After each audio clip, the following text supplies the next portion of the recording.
朋友圈们，欢迎来到藏族的玩具分享频道啊！今天分享安源家的战锤系列的纳购啊，这两款是最新出的这个瘟疫勇士和瘟疫战士啊。我们先来说一下它这个包装和这配件，因为这个配件其实并不是特别多，我都没有全部拿出来。首先看的是瘟疫战士啊，还是这种就是前面这个人物峰会的这种模式，背面是它的这个配件的一个展示，然后它这个里头就是给了一共是3对手星啊，一对握持，一对放松，一对持枪。但是因为它没有持枪，所以这对手星我就没有太大的用处啊，就收起来了。其他的配件都已经装载在人物身上了。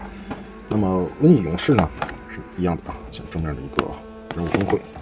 背面的配件量来说就比较少了啊，就一对握拳手，一对持枪手啊，不是一对，应该说单手的握拳，单手持枪，单手的握持啊，就是很基本的一个配件。那么我们来看本体，首先我们来看勇士。到手后给我感觉就是个小胖墩儿啊，整体圆圆乎乎的、胖胖的，装的是这个动力手，但是这个东西，安源一直做的是这个一整体的，所以说其实我觉得把玩起来还是差点意思。造型还是很帅气的，我一直觉得安源家现在是真的投奔了纳购阵营。纳购的这几个兵人虽然说可动上多多少少都有一些就是限制，但是造型喷涂都是相当不错的。首先头雕是这个含着这个大肠子的啊，这是塞到嘴里的，然后头雕的眼睛左右不一。背后的这个小怪物还是挺有意思的啊，头装并不是非常的肉，还可以啊，舌头吐出来还挺尖锐的。身上的这个是牙齿的一个体现，然后加上他们纳购这种铃铛，加上膝盖的这个小骨头，武器就是这么一把枪。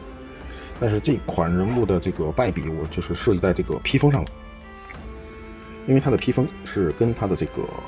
肩甲是连在一起的。就这样连在一起了，这就导致一个问题，这个人物的这个抬臂受到了很大的限制，然后呢会出现这个口直接会脱开啊，这边一样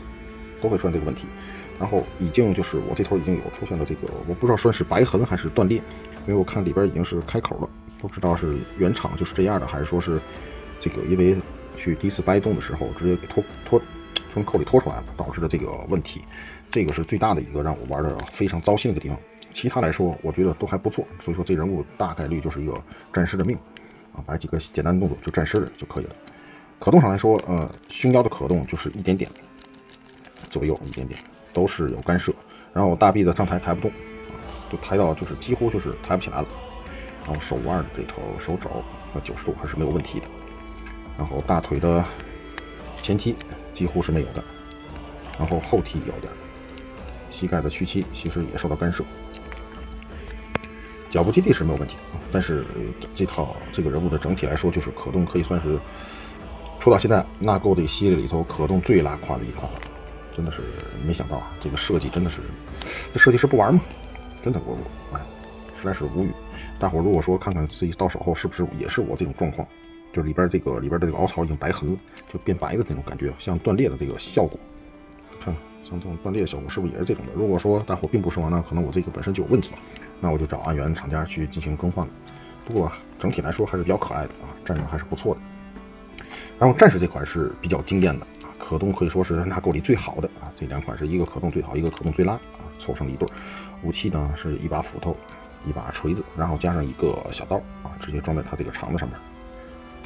背后的背包。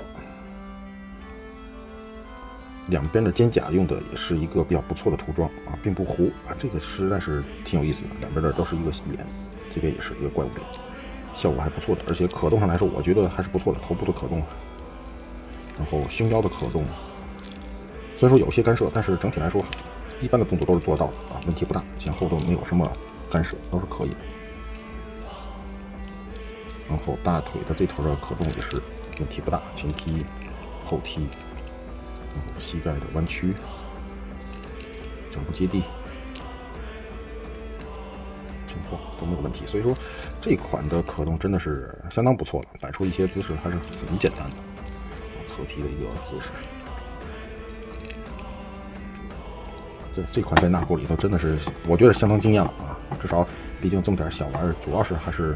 摆放玩的，对吧？如果只是战士呢，还不如买个棋子或者小雕像。所以希望后期的这个安源家的设计师